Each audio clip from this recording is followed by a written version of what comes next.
Hello à tous, c'est Florian de Finevrest, bienvenue dans cette nouvelle vidéo où je vais vous présenter, où je vais vous montrer comment passer des comptes d'évaluation Apex pour obtenir des comptes financés. Apex offre une réelle flexibilité pour faire passer leurs comptes avec leurs règles, leurs consignes qui sont assez flexibles entre guillemets, mais tout est là aussi leur business, leur cœur de business, c'est de faire passer le maximum de comptes pour que ensuite derrière c'est pas vraiment concluant lorsque vous êtes financé. Mais là, ce que je vais vous présenter, ça va être, faut pas hésiter à payer des comptes d'évaluation. On va acheter full taille sur un compte et vendre le full taille sur un autre compte. Et en général, on va dire 75% du temps, donc le 3/4 du temps, un compte passe, donc un compte est validé.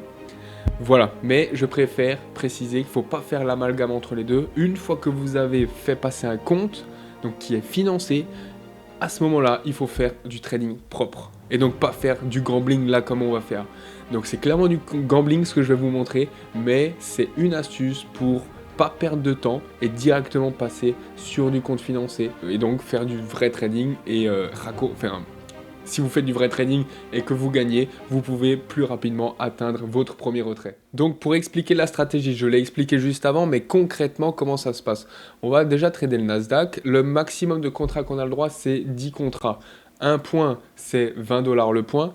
Donc 10 fois 20, ça va faire 200 $ le point. En 200 $ le point, il faut faire chez Apex, avec un compte de 50 000, il faut faire 3000 $. Donc pour faire 3000 $ avec 200 $ le point, il faut faire 15 points. Et sachant qu'on a un trailing drawdown de 2500. Donc tout ce que vous allez gagner, le trailing drawdown va s'adapter. Et donc suffit que le marché swipe dans un autre sens. Donc il peut atteindre le trailing drawdown sur les deux comptes en même temps. C'est pour ça que ça ne marche pas à 100% du temps, mais en général 75% du temps.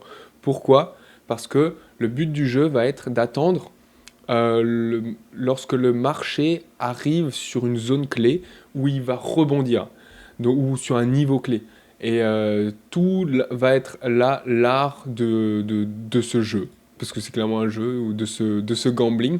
Donc pourquoi pas, s'il va vers les plus bas et qu'il me fait un potentiel retournement, là, bam, je vais y aller full taille. Donc sur ce compte, je vais vendre et sur celui-là, je vais acheter. On a très peu de volatilité, je suis pas fan. On est en plein milieu du range pré-market, pareil, je suis pas fan non plus, donc on va patienter, je vais pas rentrer là. La volat est pas ouf, hein. Je vais vous expliquer pourquoi il y a ce jeu de trailing drawdown. Donc en fait, vous avez un compte à 50K, ici 50K. Vous avez un trailing drawdown de 2500K, donc de 2500 $, pardon. Et plus vous gagnez en latent, donc vous rentrez dans un trade, vous gagnez 500 $, eh bien votre trailing drawdown va pas rester fixe, mais il va aussi monter de 500 $. Donc vous aurez un trailing drawdown qui sera plus à 2500, mais qui sera à 2K, à 2000. Et pendant ce temps, votre trade, vous n'avez pas encaissé ces 500 $, ils sont en latent.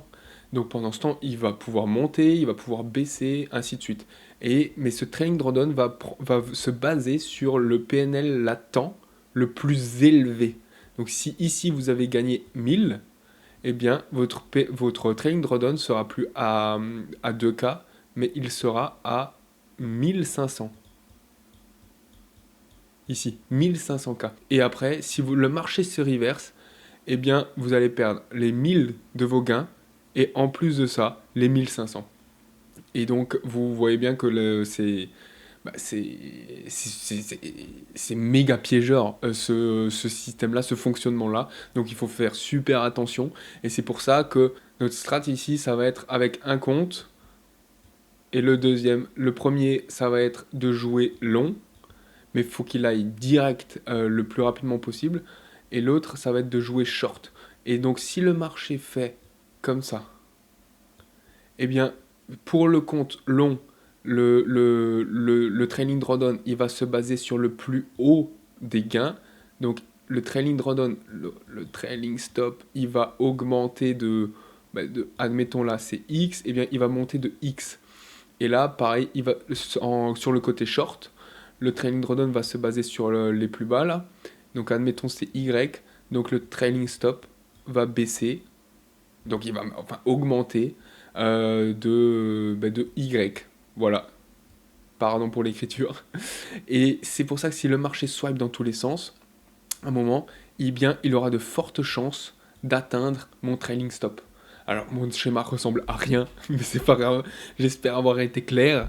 Et si je n'ai pas été clair, vous avez encore des questions, n'hésitez pas à de me poser, me les écrire en commentaire. J'essaierai de les expliquer beaucoup plus concises. Mais pour moi, ça me paraît évident. Du coup, voilà comment je schématise. Enfin, j'imagine aussi ce schéma-là sur le trailing stop.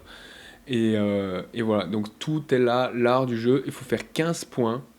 Donc soit à la hausse, 15 points, soit à la baisse. Et vous avez le droit à un drawdown direct donc de 2500, donc ça fait 12 points et demi. Donc faut que le marché fasse 15 points dans un sens ou dans l'autre, idéalement, pour faire 3000 $, moins les coms, sans prendre trop de drawdown dans un sens ou dans l'autre. Voilà l'idée derrière ce système-là. Et c'est pour ça qu'il faut attendre le parfait timing pour ne pas subir ces variations-là. Par exemple, là, vous les voyez, là, vous prenez chaque fois 10 points dans les dents. 10 points, c'est quasiment l'équivalent de votre stop. Hein. Alors, dans un bon sens comme dans l'autre. Sachant que c'est 12 points et demi le trailing stop, full taille. Donc si vous prenez 10 points dans votre sens, il en manque 5 pour en faire. Et qu'ensuite il rebaisse de 20, bah vous l'avez cramé votre compte. Et pourtant, c'est ce qu'il fait là, regardez. Là, il monte à 48, 49 et il rebaisse à 31.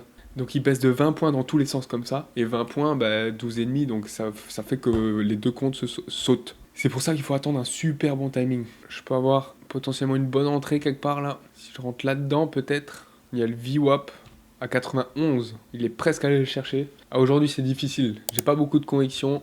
D'habitude, en général, j'en ai. Je sais plus ou moins quand rentrer. Mais là, pour le moment, j'ai pas de conviction. Et c'est du gambling, hein. Donc si ça marche pas, si les deux comptes sont cramés, faut être prêt à en repayer deux. C'est pas grave. Ça fait partie du jeu. Le VWAP est à 91. Je sais que ça réagit fort sur le VWAP. Je vais regarder pour potentiellement rentrer si on a un signal. Et on a le bas de l'OPR à 75. Je pense que je vais rentrer sur le VWAP. J'attends. Je sais pas ce que j'attends, mais j'attends. Il a presque fait 15 points. Il ne les aurait même pas fait. Et il revient chercher le VWAP. Donc il m'aurait pas fait 15 points. Mais on aurait fait 13. Et il revient à son point d'entrée. Donc j'aurais cramé les deux comptes là. Là, ça peut être intéressant de shorter sur les 8. Donc là, je vais acheter. Je vais mettre un stop.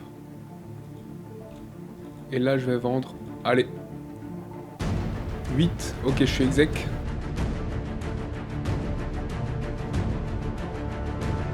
Donc ce compte pour faire 15 points, il faut qu'il aille au 93. Et ce compte pour faire 15 points, il faut qu'il aille au 23,50. Et là, il faut croiser les doigts. Là, il n'y a plus rien à faire. Allez, 23,50, 23,50, 23,50. Allez, 23,50 en one shot, en one shot, en one shot. Allez, allez. Non, j'ai cramé ce compte. Faut qu'il fasse 3 points, 3 points, 3 points, 3 points. Pas de retour en arrière, pas de retour en arrière. Un point, un point, un point. Un tic. Non, il va le cramer comme ça pour un tic. Un tic. Un tic. Il allait à 23,25. Un tic. Ça m'est jamais arrivé. Un tic. Un tic. Bon, là, j'aurais validé un compte, hein, c'est pas grave. Et là, évidemment, il le fait. Un tic. Bon, on va recommencer. Mon timing était bon, hein, j'ai juste pas eu de chance là. J'ai juste pas eu de chance. J'ai fait quoi? Je suis rentré là, à l'achat et à la vente. Pourquoi? Parce que je pensais que si ça explosait, on avait un potentiel à hausse. Et si ça baissait, on pouvait aller très bas. Donc voilà. Et en soi, j'ai eu raison, hein. Juste, il m'a manqué un tic. Là, c'est vraiment pas de chance. Bon, maintenant, on fait des swipes. Donc là, ça m'intéresse plus de rentrer. Un tic. C'est pas possible. C'est pas possible. Après, ça, c'est pas du trading. Hein. Ça, c'est juste pour parvenir à ses fins, pour pouvoir faire ensuite du trading. Mais ça sert à rien de perdre 3 mois, 2 mois, 3 mois, 4 mois pour juste faire valider un compte d'évaluation et pour avoir un compte financé. Pour moi, ça sert à rien. C'est juste de la perte de temps. Là, vous voyez le range que c'est. Faut surtout pas rentrer en plein milieu. Au début, vous pouvez, mais plus maintenant. Maintenant, il faut attendre les extrêmes. Ok, on revient sur le VWAP. Vous voyez, là, le VWAP, il fait comme ça, là. J'arrive pas à le mettre sur Cantour, c'est pas grave. Allez, vas-y, viens. Je vais le mettre là. En avance. Mais il vient pas. Il vient pas. Il attaque tout doucement les plus bas. J'ai l'impression qu'il veut casser par le bas et voir l'OPR au sud. L'OPR, il a 75. Il est là. Il va y aller. J'ai envie de rentrer. Je rentre. Ok, je suis rentré. 94. Ça fait 79. Allez, vas-y, viens. 95, ça fait 10.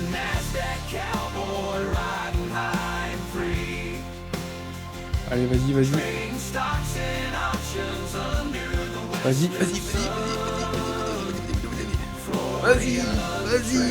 Non. Va voir l'OPR, il a 75 l'OPR. T'as encore de la marge.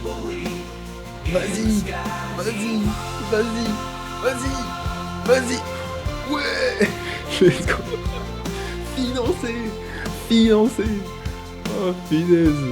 Dommage, je peux pas faire trop de bruit, c'est pas grave. Quand je pourrais, j'en ferai plus. Donc là, c'est clairement pour rigoler, mais derrière, ça a un but. C'est déjà de choper des bons timings. Donc savoir, ça permet de comprendre la rythmique des marchés financiers, quand intervenir. C'est pas une science exacte, mais lorsque vous comprenez la rythmique des marchés financiers, vous savez plus ou moins quand intervenir. Maintenant, trader uniquement comme ça à la wall again, ça marche pas, ça fonctionne pas, je l'ai fait. Mais là, le but de cette vidéo, c'est comment obtenir un compte financé avec Apex. Et Apex vous permet justement, en compte d'évaluation, de faire ça, d'acheter sur un compte et vendre sur l'autre compte. Donc ici, il suffit juste d'avoir les bons points d'entrée. Malgré qu'il y ait le trailing stop, comme je vous l'ai expliqué avant, ça fonctionne 75% du temps environ. Et là, vous voyez ici les comptes Apex que j'ai d'évaluation. Donc les deux premiers, je les ai cramés. Et là, j'ai perdu 274. Pourquoi? Parce que le trailing stop, j'ai beaucoup gagné jusqu'à un tick. Il est passé à un tick, sérieux. Et ensuite, j'ai perdu mes 12 points et demi. Mes 12 points et demi, ça correspond aux $2500 de trailing drawdown. Et ça fait que, ben voilà, j'ai perdu ça. Et je viens de voir. Et donc j'ai retenté sur les deux autres comptes. Donc un, j'ai perdu full, ça c'est pas grave. Et l'autre, j'ai gagné les 3000. Sauf que j'ai gagné 2995. Et il faut 3000. Donc il me manque $4,80. Donc il faut faire $4,80. Comment faire $4,80 comme ça? Yo, listen up, let me tell you about a guy named Florian. He's a day trader making moves on the Nasdaq. He's quick with the numbers, he's got the skill. Florian's always hustling, trying to make a mill. From the early morning, he's glued to his screen, watching those charts like a hawk. No one on high, low, selling high, that's his game. Florian's always on top of the trading fame. Voilà, 3011. 3011. Voilà comment faire $4,80. Et voilà, j'espère que cette vidéo vous aura servi.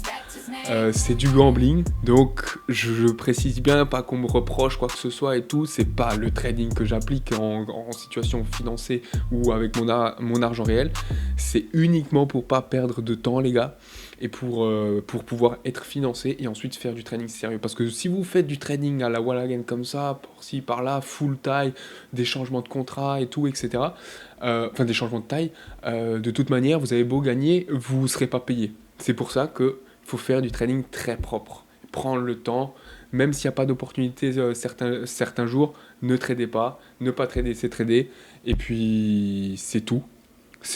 Ici, le seul but de cette vidéo, c'est comment être financé le plus rapidement possible chez Apex. Il y en a plein d'autres maintenant, des propres firmes, je ne conseille pas d'aller chez tout le monde, Apex a ses avantages et ses inconvénients. C'est propre à chacun d'aller chez Apex, mais voilà, j'ai transmis le message que je voulais transmettre dans cette vidéo.